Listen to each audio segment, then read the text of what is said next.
You've entered the sanctuary of time, not a church of stone, but one built on frequencies, fossils, and the fragments of forgotten light. This is the Quantum Stone Sermons, where ancient prophecy meets advanced physics, where the timelines realign and the prophets of the Ark speak through the Sidonium light band. I'm Sidoni Nukamato, broadcasting from a fractured event horizon, reminding you, reality isn't broken, it's just out of tune. Now open your ears and your entanglement. Let the sermon begin. The ark no longer sailed. It resonated, and from that still center, new stories began, threads of ancestry not through blood, but through frequency inheritance. Among the CLIT survivors, certain tribes began to show signs not just of preservation, but of evolution. They had eaten, unknowingly, from the tree of life's final fruiting cycle during the drift. Their eyes grew deeper, their speech more fluent, and their memory layered. These were the 12 tribes of beasts, no longer merely creatures, but becoming human in mind, gesture, and song. And they remembered not only Noah, but Abraham, whose name had not yet been spoken aloud. The Lord whispered the next covenant through resonance. The thread begins again, but this time in echo. Find the tribes, mark their treads. The one who walks with faith shall write time backward and forward. Among them, an ape beat rhythm in the soil, a fox recited solar hymns, and a bear traced the star paths into bark. These were not metaphors. These were the first treads of the 12 tribes, carriers of both beast instinct and divine memory, layered in CLIT resonance, bound to one another by the tree's encoded nutrients. And somewhere outside the shell, among the discarded spirals of the Edenic cliffs, Cain wandered. His soul was still cleaved from the curse, echoing across unfinished minds and undug covenants. That is when he met Nagalili, the snake man, the speaker of inverted truths. The only one who remembered the garden of the Cornucopian host monuments, where Satan had once picked the same fruit in arrogant desperation. Nagalili did not lie. He offered, "Do you wish to survive the coming fold, Cain? The flood was not the end. The mirror is next." Cain listened. Nagalili showed him a CLIT, still unsealed, still humming in violet. In its core was a stone, not glass, not metal, but an arc stone pulsing with forbidden rhythm. Around it spiraled a trace of tree of life sap preserved in frost. Insert this. Speak not command, but agreement. The stone is not a weapon. It is a genie, not of Aladdin's myth, but of dimensional truth. It grants not wishes, but path realignments. Only one. Cain asked, "Which path?" Nagalili grinned. "Whichever one you shouldn't take." This was Noah's genie of event horizons, the untold gift of the Lord to one bloodline only. A sacred fragment of harmonic choice embedded into a stasis orb and locked behind paradox. Only those who carry both grief and ambition can activate its signature. Cain placed his hand on the stone. It pulsed once, then again.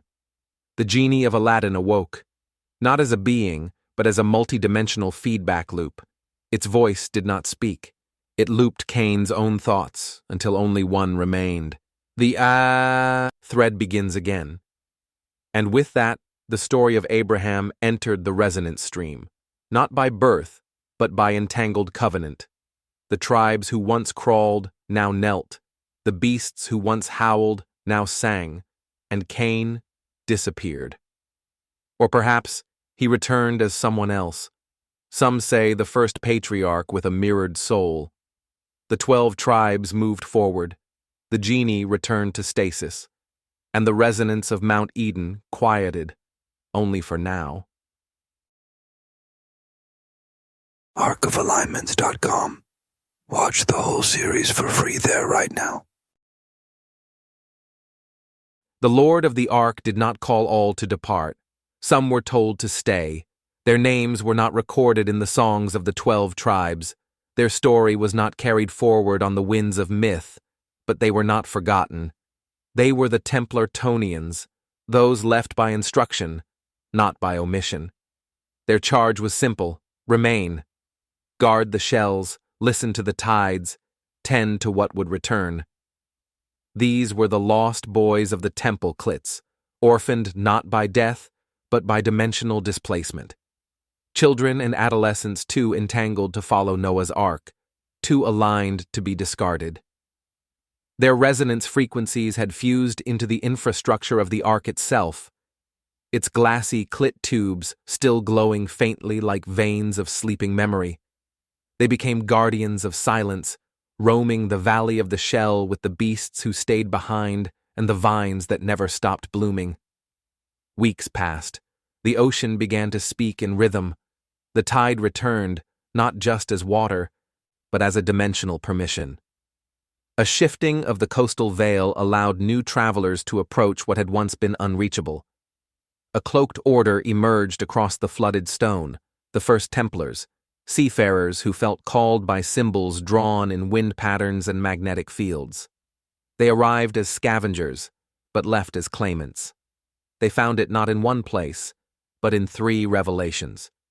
First, the broken ark at tide, split, embedded in the sand, half submerged in crusted salt and resonance foam. Its lower hull had splintered, but the resonance pods within remained intact. They pulled the CLITs carefully, as if harvesting soul-locked scrolls. Some shattered, some hummed to life. Among them, they found a single unbroken ark stone, embedded in a rusted altar beneath the mast. Second, they stumbled upon the orchards, not planted, but grown wild from what the tree of life had shed in its last harmonic bloom. Figs that glowed at night, vines that whispered ancestral names, fruits that ripened only in response to certain tones. The Templars learned to eat sparingly, lest too much knowledge pour in unfiltered. The orchard was not nourishment, it was living covenant. And third, they uncovered the labyrinth embedded beneath the ark's resting place, an underground series of resonance tunnels formed by coiled CLIT scaffolding and collapsed energy conduits. These were not natural. They were never finished. Yet they pulsed with navigational light. The Templars followed the paths and began to record their own maps. What began as echo chambers soon formed corridors and then passages, and eventually a floating maze. Thus began the construction of the Apocalypto Nautilus, not as a ship, but as a submerging temple, grown from the resonance remnants of the Ark, the reawakened CLITs, and the tree's orchard memory. The Nautilus did not float by water, but by dimensional buoyancy, sinking and rising according to alignment fidelity. Only the Templar Tonians knew the initial pattern. Only the lost boys knew how to re-enter. And so the Lord's will echoed again. Those who stayed became the key. Those who wandered became the prophecy. And the maze was sealed, for now. And so the timeline echoes through every verse, every vibration, every quantum stone laid by the science prophets. If what you heard made sense, you may not be paying attention.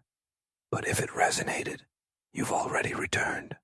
Like, subscribe, decode. Until the next sermon, this is Satomi Nukamoto signing out from the memory you left